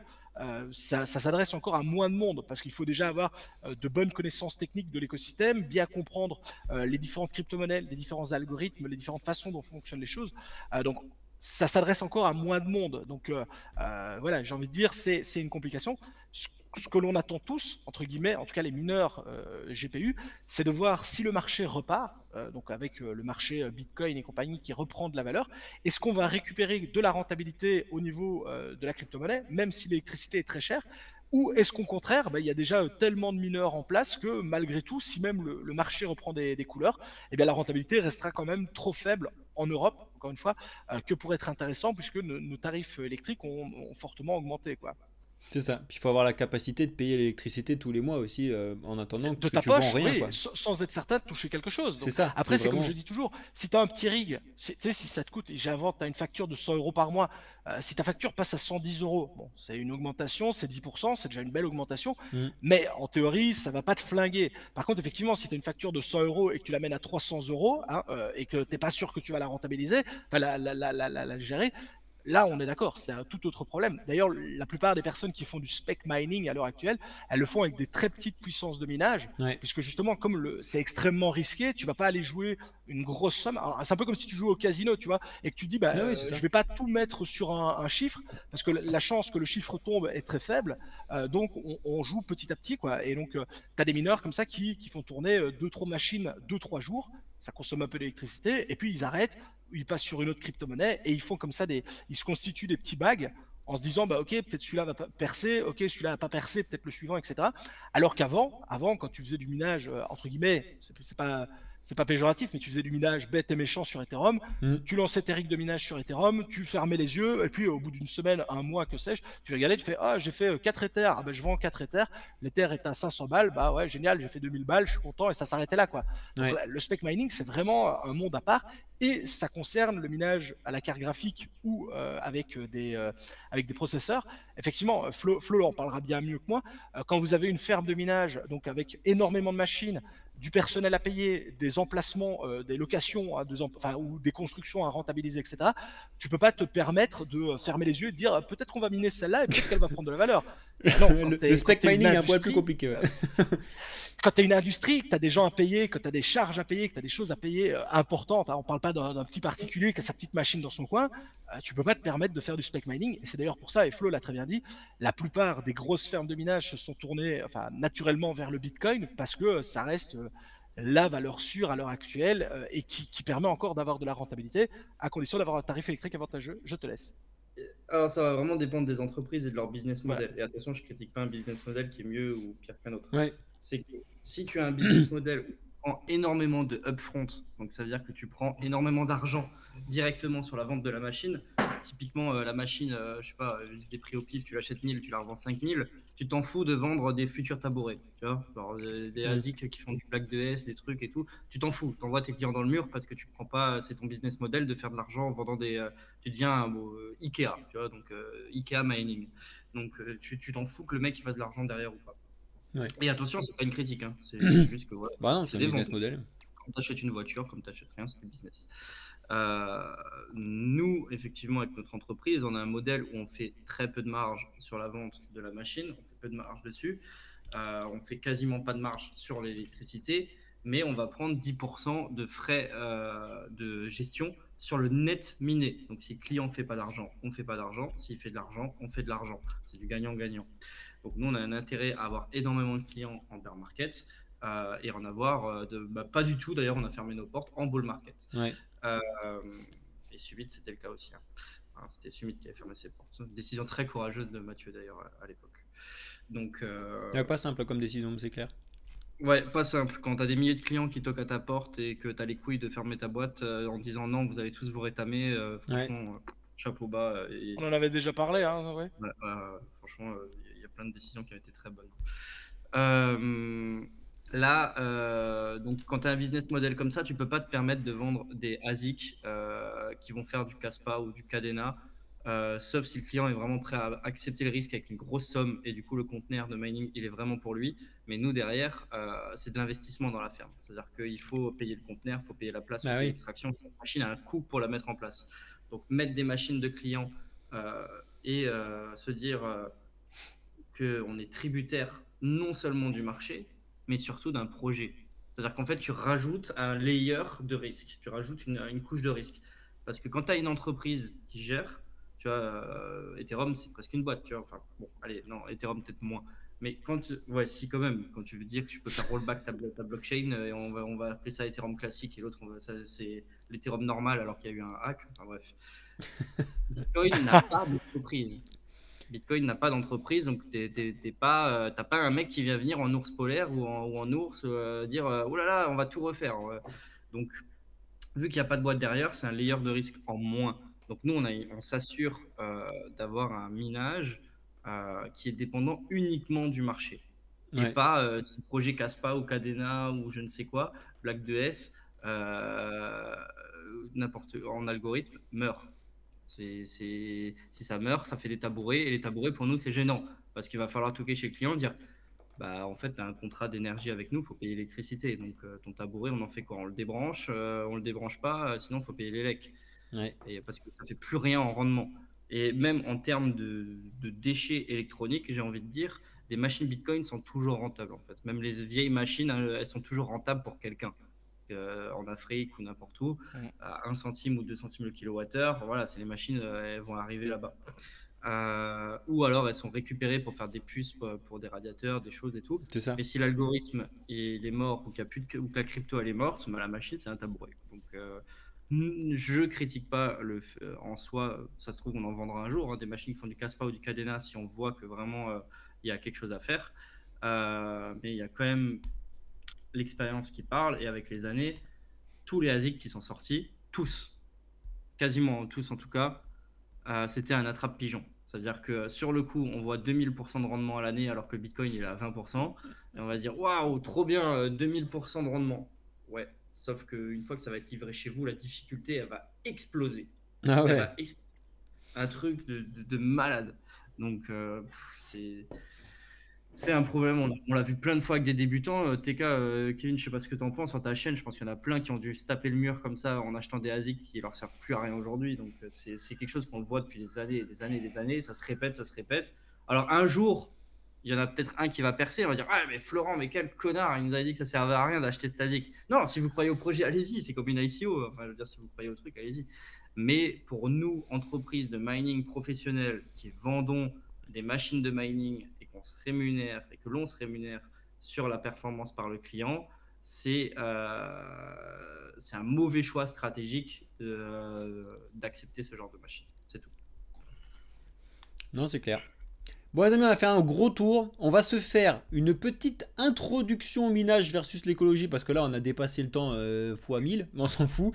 On va se faire une introduction et on va s'en refaire un de ces quatre, je pense tous les trois, ou au pire on se fera une vidéo en réel ou je sais pas quoi. De toute façon on va se faire des choses comme ça. Mais là le but du jeu c'est un peu d'introduire les gens sur le minage versus l'écologie. On va aussi un petit peu les piquer et ils vont aller chercher des choses là-dessus. On va regarder ce qui se passe là-dessus. Les questions que je vous pose, vous les répondez comme vous voulez, on y répond tous ensemble. Le minage, est-ce qu'il est écologique? Oui, non. Est-ce que c'est mauvais? Est-ce que c'est bon pour la planète? Et pourquoi il y a des si grosses fautes que ça qui sont données dans les médias à ce sujet? Voilà, qui veut se lancer un petit peu? On va pas faire 1000 ans, on fait une petite dizaine de minutes dessus parce qu'on a tous des trucs à faire après cet après-midi. Je sais que moi j'ai rendez-vous à 16h, perso, je vais être dans la merde. Mais on fait doucement, Flo, je te sens remonter. Moi aussi, je suis remonté des ouf. Les gens, les abos, ils me connaissent bien là-dessus. Mais vas-y, go, on se fait une petite intro et après on se refera un truc là-dessus parce que ça, c'est vraiment, ça fait un podcast à lui tout seul, hein, vraiment, ce Yes. débat-là. Donc la question que tu poses, c'est est-ce que le Bitcoin pollue? Clairement, concrètement, c'est ça, quoi. Ouais, vas-y. Donc dire que le Bitcoin ne pollue pas, c'est faux. C'est quelque chose de faux. Dire que le Bitcoin pollue, c'est faux. Voilà, donc, partant de là, c'est qu'en fait, c'est pas binaire. C'est pas binaire. Il n'y a rien qui est binaire sur la planète. C'est toujours beaucoup plus nuancé que ça. Chaque impact, chaque décision, chaque action de l'homme pollue. Respirer pollue. Arrêtez de respirer, vous pouvez. Donc tout a un impact. Faire des barrages hydroélectriques, ça a un impact. Tu vas avoir la putréfaction des végétaux une fois que tu auras noyé ta vallée. Tu auras de la graisse qui va partir dans l'eau, même si c'est de la graisse bio, et dans tous les cas, c'est inévitable. Des tonnes de béton, enfin voilà. La faune aussi, vraiment, il faut faire des passes à poissons, des trucs, mais tu vas quand même faire du hachis de poisson, il n'y aura pas le choix. Tout pollue, les éoliennes polluent, le solaire, il faut extraire les minéraux. Il n'y a pas quelque chose où on va se dire ça, ouais, c'est nickel, on a trouvé l'énergie infinie. Moi, j'ai essayé de mettre la multiprise, de la fermer comme ça pour faire l'énergie perpétuelle. Ça marche pas, hein, ça ne fonctionne pas. Donc, tout a un impact. Partant de là, on pourrait se dire, mais attends, il est en train de dire que Bitcoin, ça pollue à mort et il se justifie comme ça. Oui et non, oui et non. La vraie question que l'on pourrait se poser, c'est est-ce que ça en vaut la peine? Est-ce que le jeu, il en vaut la chandelle? Et bien sûr qu'on essaye d'être éthiquement au mieux, mais est-ce que le jeu, il en vaut la peine? Est-ce que cette solution décentralisée, immuable, infalsifiable, hautement sécurisée, qui permet d'émanciper des peuples, qui permet justement d'échapper à plein de choses, est-ce que ça en vaut la peine? Moi, la réponse, je la connais, elle est au fond de moi, c'est oui. Mais il faut le faire de la façon la plus éthique et la plus correcte possible. Spoiler alerte, les mineurs de Bitcoin ne sont pas green parce qu'ils ont des âmes de Greta Thunberg. Hein. C'est-à-dire, M. TK, il a peint son mur en vert parce qu'il aimait bien le vert, il s'en branle. Peut-être qu'il s'en branle pas, je sais pas. Mais c'était pour la couleur du nucléaire, non? Dis-leur la vérité. Et en fin de compte, la question, c'est est-ce que les mineurs de Bitcoin aujourd'hui minent avec l'énergie verte? La réponse, c'est oui pour la majorité. Et pas parce que ça fait bien. Bien sûr que ça fait bien pour le marketing, c'est vrai. Bien sûr que moi, je préfère miner avec de l'énergie verte aussi, si c'est possible. Et d'ailleurs, c'est le cas pour 100% de nos installations, ou en tout cas des surplus énergétiques. Mais parce que c'est rentable aussi. La nature est bien faite. C'est rentable de miner avec des énergies vertes parce que c'est des surplus de production énergétique. Aller au cul d'un barrage parce qu'il produit trop d'électricité et qu'il faut savoir que on ne sait pas stocker l'électricité. Alors, il y a les perfectionnistes qui vont me dire si, on peut faire des lacs, des steppes, des choses, des ci et ça. Ouais. Oui, avec des batteries aussi, on peut, mais c'est jamais des grosses quantités. La seule façon que l'on a aujourd'hui pour stocker de l'électricité, c'est de faire vraiment une grosse quantité, c'est de faire 2 lacs. Avec, on turbine quand on a besoin d'électricité vers le bas, vers la vallée. Et la nuit, on pompe l'électricité. Quand le marché spot, le prix de l'action de l'électricité est moins cher, on repompe l'électricité pour remplir la cune à nouveau. C'est la seule solution à grosse échelle. Sauf que c'est faut noyer des vallées. D'ailleurs, ils vont le faire. Ils vont en créer 2 de plus en France. Comme quoi, ça fait depuis les années 70, ils n'ont pas trouvé mieux que ça. Sinon, ils le feraient. Et donc, partant de ce postulat-là, le prix de l'électricité peut devenir négatif. Moi, j'ai travaillé pendant 7 ans sur un barrage hydroélectrique. Je suis électrotechnicien de formation et technicien de maintenance, avec quand même grosse dominante électrotechnique. Et plusieurs fois, je suis parti la nuit envoyer l'eau dans les vannes plutôt que dans les turbines. Parce que produire de l'électricité coûtait de l'argent de l'envoyer sur le réseau, parce qu'ils sont obligés de l'envoyer dans des bandes de charge, des bandes de puissance, pour dissiper l'énergie, parce qu'elle ne peut pas rester sur le réseau. Il faut que l'offre soit égale à la demande.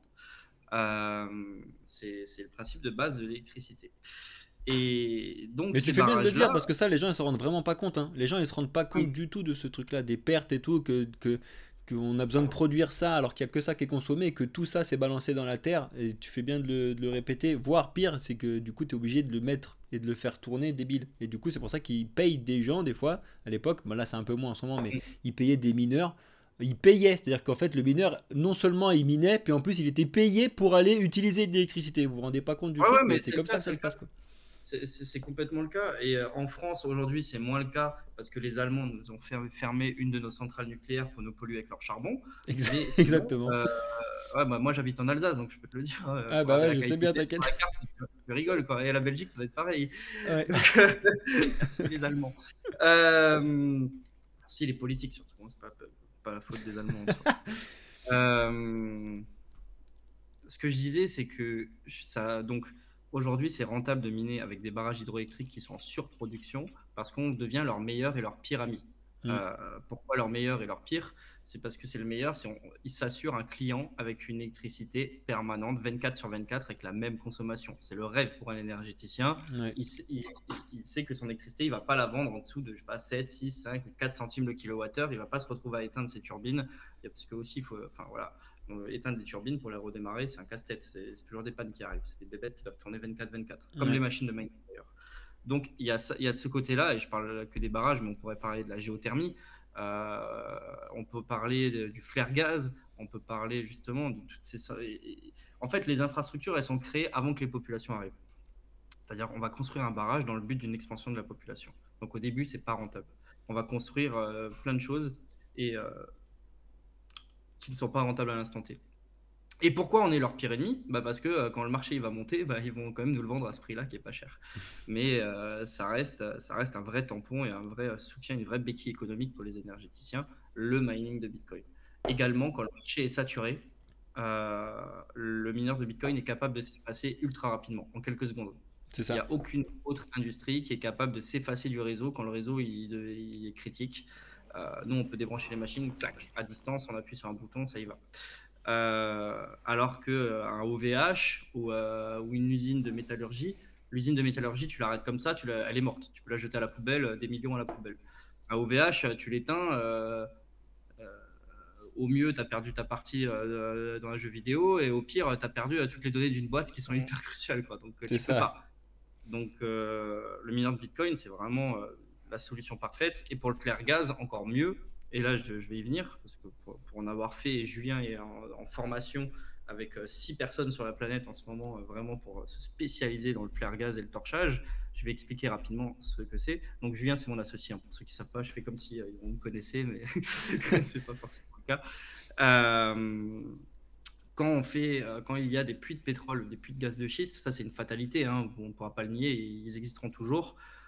Lors du forage de la poche, il y a du méthane et des gaz rares avec le pétrole. Et ce méthane, il va s'échapper. Donc ils font une sorte de soupape qui est une torche et ils le brûlent. Ils brûlent tout le méthane parce qu'il est 30 fois plus polluant que le CO2. Donc il faut le brûler. Sauf que vous les avez déjà vus, ces fameuses flammes oranges. Et qui dit flamme orange dit combustion imparfaite. Donc si la combustion elle est imparfaite, c'est qu'il y a quand même du méthane et des saloperies qui s'échappent dans l'air. Donc ils payent des amendes terribles, les pétroliers, pour polluer toute la zone. Mais ils continuent, c'est rentable. De plus en plus, ça va le prix du pétrole. Il ne faut pas faire les hypocrites. On roule tous avec des voitures, on a tous du plastique chez nous. Enfin, je veux dire, voilà, faut arrêter de dire le bout, c'est pas normal. Faut trouver des solutions. Mais, une Tesla, voilà. Moi perso, c'est bon. Tu crois qu'il n'y a pas un seul plastique dans ta Tesla? C'est que du plastique. Non, j'ai du cuir vegan, s'il te plaît, merci. Ah, du cuir vegan, encore mieux. Peau de loutre, enfin bref. Et ce que je veux dire, c'est que la solution qui a été apportée par les mineurs de Bitcoin, c'est de récupérer ce gaz. On en fait une combustion parfaite dans des alternateurs d'1 mégawatt, de moins, de 600 kW, ça dépend.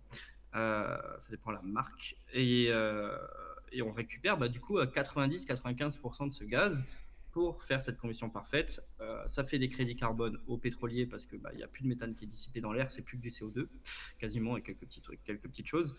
Et nous on récupère cette énergie, et avec des conteneurs juste à côté, on va miner avec les machines de Bitcoin de nos clients, de nous-mêmes, avec une énergie à bas coût en fait. Et là, on est complètement off-grid, c'est-à-dire qu'on n'est plus sur le réseau d'électricité. Exactement. Parce que ça, c'est la question qui revient souvent. Il faut que j'en parle. On va me dire, oui, mais pourquoi ils font pas ça pour le réseau électrique? Mais parce qu'en fait, un puits de pétrole, il va durer 4-5 ans et on se rend pas compte que la France, c'est un petit pays, mais des pays comme les États-Unis, les grands espaces, tirer des pylônes pour 5 mégawatts pour 5 ans de production, c'est tout sauf rentable. Et en plus, avec la distance, il y a un effet Joule qui va se faire et au final, on aura perdu énormément d'électricité, ça sera pas rentable du tout, donc personne ne souhaite faire ça. Et alors, on va dire, oui, mais pourquoi ils mettent pas des vrais data centers? Parce qu'à chaque fois, je les connais, les questions qui arrivent. Tu vois, c'est bien. Pourquoi on ne met pas des vrais data centers? Mais parce qu'il n'y a pas de connexion dans ces endroits. Et le minage de Bitcoin demande une très faible connexion, un petit Starlink et c'est parti. Ça suffit largement. On va dire, mais pourquoi ils font pas de l'hydrogène? Ça, c'est la dernière de Jean-Paul Lahaye, tu vois, qui a même écrit un livre au-delà du Bitcoin. Mais s'il était allé au-delà de son bureau, il saurait peut-être que techniquement. Ah putain, elle est trop bien celle-là. Ah, je viens de l'inventer, je suis vraiment navré, monsieur. Je trouve votre livre, franchement, en vrai, en plus, il est bon. Je trouve que dans les arguments anti-Bitcoin, c'est le seul qui se tient sur pas mal de points. Mais l'hydrogène, c'est 20% de rendement, ce n'est pas rentable. Et malheureusement, ce qui drive le monde, c'est la rentabilité. Ce ne sont pas les ours polaires et les orangs-outans, j'en suis navré. Donc, il faut bien sûr agir éthiquement et en conscience, mais si le minage de Bitcoin était rentable en minant avec du charbon, les gens mineraient avec du charbon, la plupart en tout cas. Les Américains, je pense qu'ils n'auraient aucune pitié. Donc la nature est bien faite, on mine avec des énergies renouvelables, on est une béquille économique de ce système, et c'est très bien. Mais dire que le Bitcoin ne pollue pas, c'est faux, et dire que le Bitcoin pollue, c'est faux. Voilà.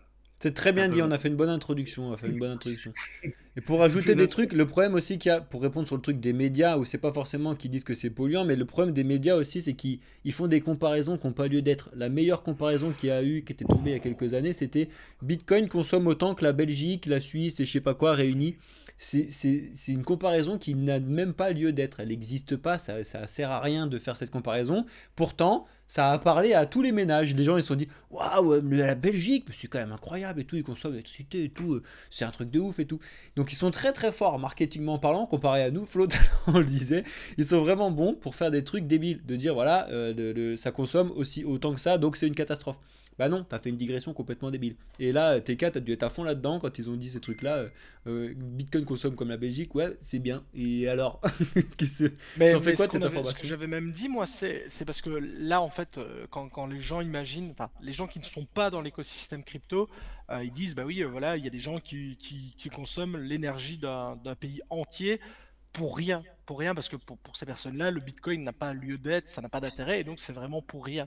Ouais. Mais encore une fois, si tu commences à comparer les consommations électriques d'autres systèmes qui ne servent pas non plus à grand-chose, tu remarques que c'est des consommations qui sont monstrueuses, hein. Si tu reprends par exemple la consommation des data centers pour fournir de la VOD, donc du Netflix, du Amazon Prime et compagnie, Disney+, que sais-je, c'est monstrueux, puisque tu as des serveurs qui tournent 24 sur 24, 7 jours sur 7, pour te permettre de revoir des films, des séries.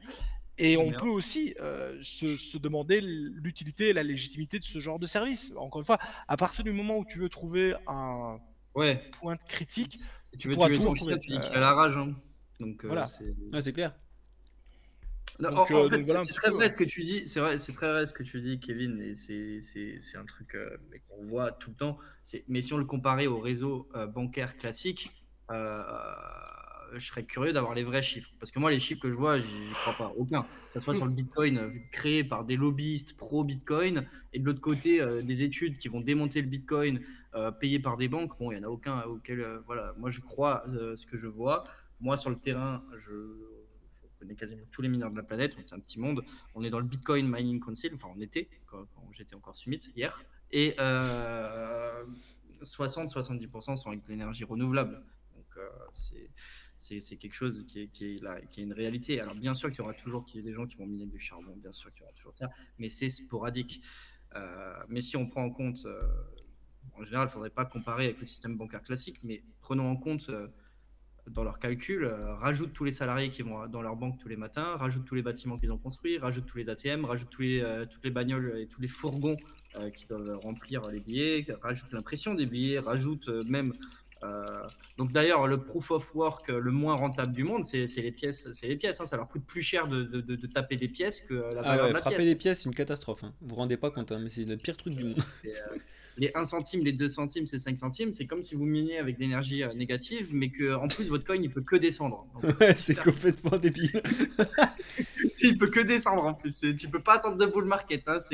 C'est un bear market permanent. Ça s'appelle l'inflation. Tiens. C'est exactement ça. Ça arrive bien. Mais il y avait un papier là-dessus, je le donne souvent, bah, il y en a plusieurs, mais il y avait Michel Kazaka qui était venu à Surfing Bitcoin, qui avait fait cette étude là-dessus et qui avait fait un papier scientifique qui explique justement ce que tu dis là-dessus, qui était super intéressant.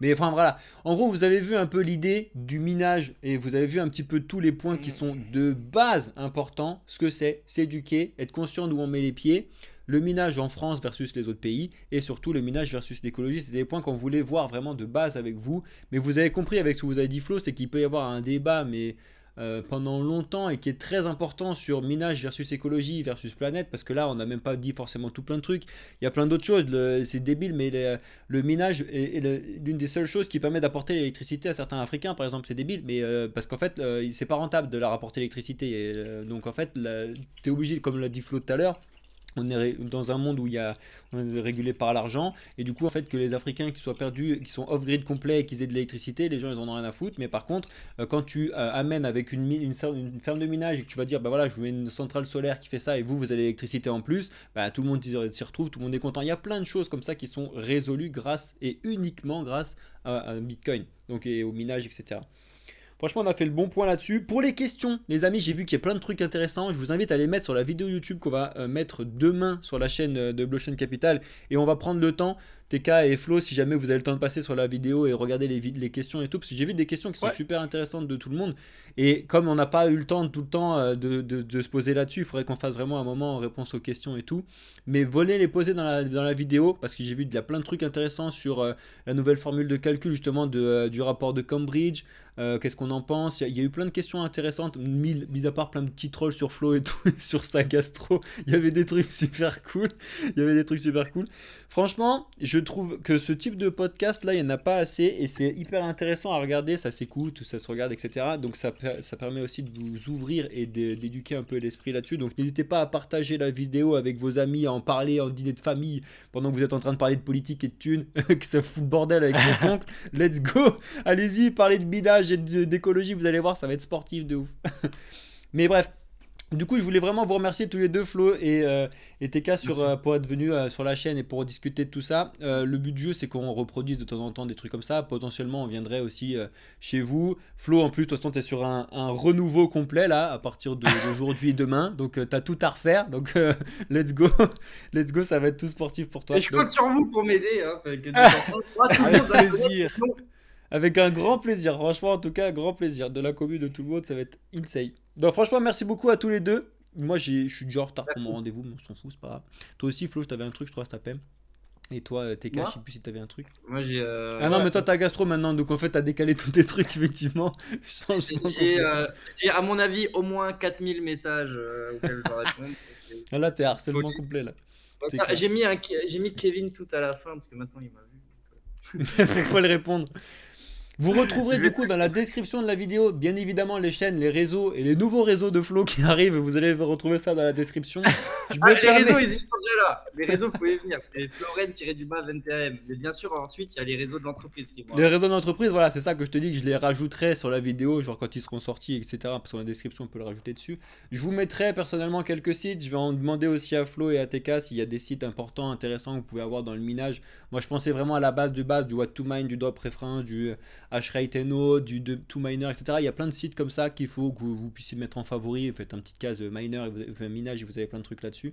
Et on va vous mettre tout ça dans la description. Donc passez un petit peu de temps à regarder ce qu'on vous met dans les descriptions des vidéos à chaque fois. Merci à tous les deux, Flo et TK. On va s'arrêter là. Et on se tient au jus. Merci. Merci à tous et bon après-midi. Bon après-midi. Bon week-end à tout le monde, les amis. Allez, ciao.